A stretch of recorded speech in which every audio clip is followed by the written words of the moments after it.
Oh, he's amazing. Yeah, he's a real daddy's boy, but he's just amazing. Yeah, and both of them are.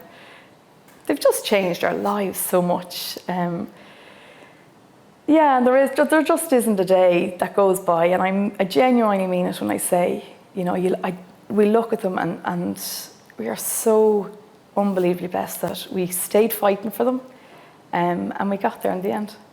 To be pregnant was, it seems like such a distant. You couldn't relax into it. You know, you were waiting for it to be taken from you. You know, going for the first scan for that heartbeat, it was that feeling. Oh, it was just incredible. Like, just to wait for that and to hear, and the gynecologist turned it up, you know, and it was like the loudest sound in the room, and it was like, that's it. You know, we have a heartbeat.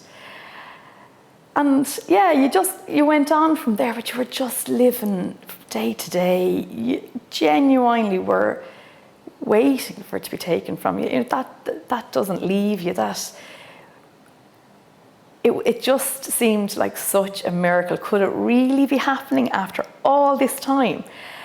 You know, and even packing, you know, the bag for the hospital, I don't think I packed it until I was practically in the hospital, but it was more like, how can I pack this bag, really expecting for a baby to come home from this hospital with us. It just seemed inconceivable, the thought of it.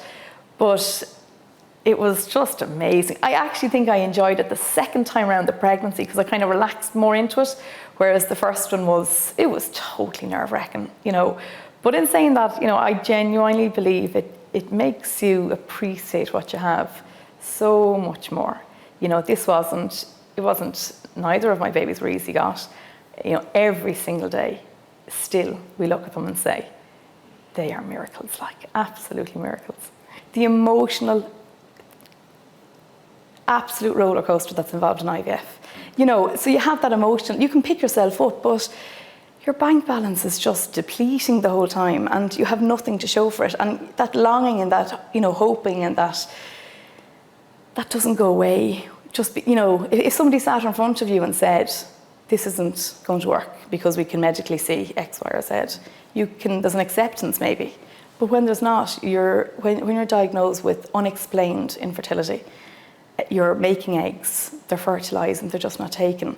You know, it's very hard. You know, you get an odd pregnancy test, you know, it's a chemical pregnancy, it's gone in a couple of days, and you could just pick yourself back up, dust yourself off, make a new plan. You know, when we were here, we emailed Dr. Hannah, set up, you know, a review consultation, and we made a new plan. And, you know, we did something different each time, and we did get something different each time when we came to Cube. When I came to Cube after finishing with 2 no-egg, you know, cycles in Ireland, I came for a closure cycle. It was kind of like, you know, I've emptied my, you know, my body of eggs, there's nothing left. And I will never forget waking up on the table in there and them telling me I had, I think at the time it was 17 eggs. I mean, that's an emotional roller coaster. We came for closure, and it just spiraled it all back up again. Here we go again. Yeah, we were pleasantly surprised when we landed into Cube. Yeah, the clinic was, it's a lovely setup. It's, you know, it's so hygienic and clean, but not, you know, it's not overly medical. The staff are fantastic, the coordinators are fantastic, Dr. Hannah is brilliant, the embryologists are super, the communication was brilliant. So yeah, we were very happy when we arrived in Cube, and that's why we're still here. When we were in Ireland, I felt there was an awful mismanagement of care. I went into a scan one day in our second clinic, and just as the scan had started, the nurse said to me, so when are you hoping to start? And I was sitting there going, I am 10 days on drugs.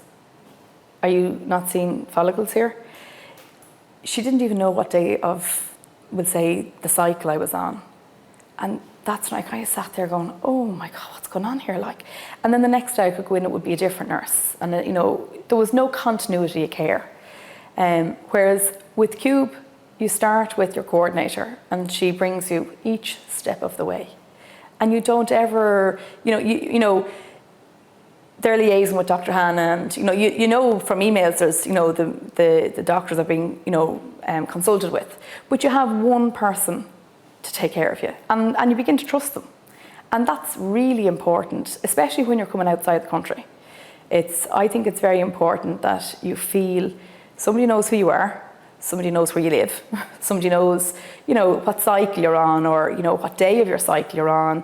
They know when you're coming, they know when your scans are, and just that small little email is just kind of, oh yeah, we're on track here.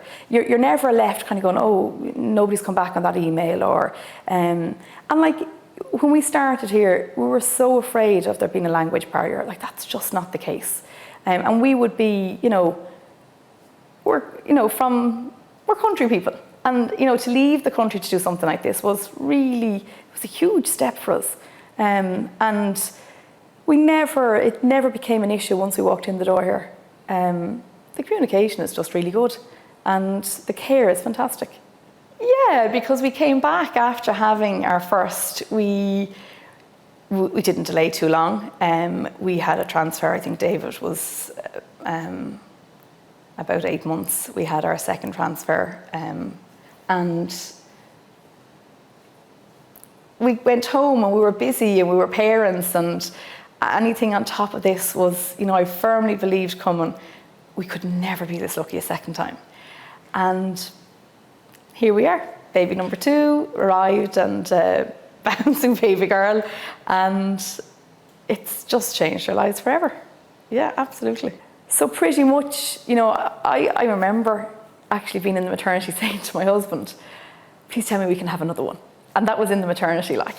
Yeah, I did, yeah. Because maybe that was the drugs, but no, I didn't, because even afterwards, I still, for the months after, I kept saying, oh my God, I can't wait. I loved being pregnant. I enjoyed every single moment of it. And, when he was born, I kind of missed that whole pregnancy feeling. And yeah, it was in my head, it was in the back of my head, for the months after, I thought, I really want to give this another go if I can, and if we're lucky enough to have another one, fantastic. We came, did the transfer, and we went home, and life just went back to normal. Like, I had a young baby, and funny things like carrying milk on your first baby, or how many litres, and it just wasn't an issue on your second, because I had a baby to carry around, like. So you just got on with things really quickly, and in the back of your head, you had your test date, and it was a case of, what, if this works, brilliant. If it doesn't, we still have, something to wake up to every morning, something to smile at us, a reason to smile back. It was, and then on the test date, it was, just, I remember holding it so tight, going, oh my God, if this is positive. It was like just the icing on the cake. David would have a sibling. We would have 2 children. And when I lifted my hand and it was there, it was, it was just, I feel I got to appreciate it that little bit more, because I knew what I had and I knew what this meant. Whereas the first time round, I never got to, I never went ahead 9 months. Whereas on the first one, straight away, I knew, like, I kind of had a better feeling that this was going to be a baby.